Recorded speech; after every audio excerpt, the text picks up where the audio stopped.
একটা পরিবার, এক বাবার অদ্ভুত অনুভূতি আর এক শিশুর মধ্যে লুকিয়ে থাকা শ্বশুরের ছায়া। শুনতে অদ্ভুত লাগছে তো? হ্যাঁ, এটাই হচ্ছে বাংলা সিনেমা বাচ্চা শ্বশুরের আসল গল্প। স্পন্দন নামের এক সাধারণ মানুষ সুখী সংসার আর আদরের বাচ্চা গুলটুকে নিয়ে দিন কাটাচ্ছিল। কিন্তু হঠাৎ করে সে খেয়াল করলো তার ছোট্ট ছেলে গুলটু অদ্ভুত সব কথা বলছে, এমন সব আচরণ করছে যেন ওর ভেতরে বেঁচে আছে স্পন্দনের শ্বশুর। ভাবতে পারেন, নিজের ছেলের ভেতরে যদি শ্বশুরের আত্মা খুঁজে পান কেমন লাগবে? এ ঘটনায় স্পন্দনের মাথা পুরোপুরি ঘুরে গেল। স্ত্রী জোনাকি আর পরিবারের সবাই ভেবেছিল হয়তো স্পন্দনের মানসিক সমস্যা হয়েছে।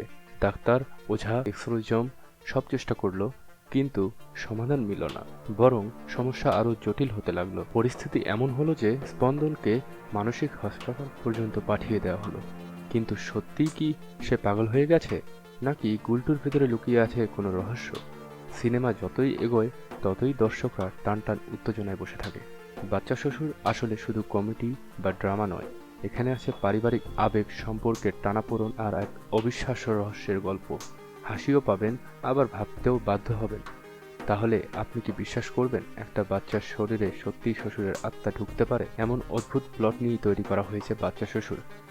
আপনার কেমন লাগলো এই কাহিনী নিচে কমেন্ট করে জানাতে ভুলবেন না। আর ভিডিওটি যদি ভালো লেগে থাকে একটা লাইক, শেয়ার এবং চ্যানেলটি সাবস্ক্রাইব করে পাশে থাকবেন। এই মুভিটিতে কোনো স্পয়লার করা হয়নি, আপনারা নির্ভয়ে আমার এই ভিডিওটি দেখতে পারেন এবং ভিডিওটি দেখার আগে অবশ্যই বাচ্চা শ্বশুর সিনেমাটা দেখে আসবেন। হ্যাঁ, ভিডিওটি যদি আপনারা দেখেও থাকেন তারপরেও আমি এটুকু শিওর দিব আপনার মুভিটি দেখার আগ্রহ বেড়ে যাবে। ধন্যবাদ সবাইকে।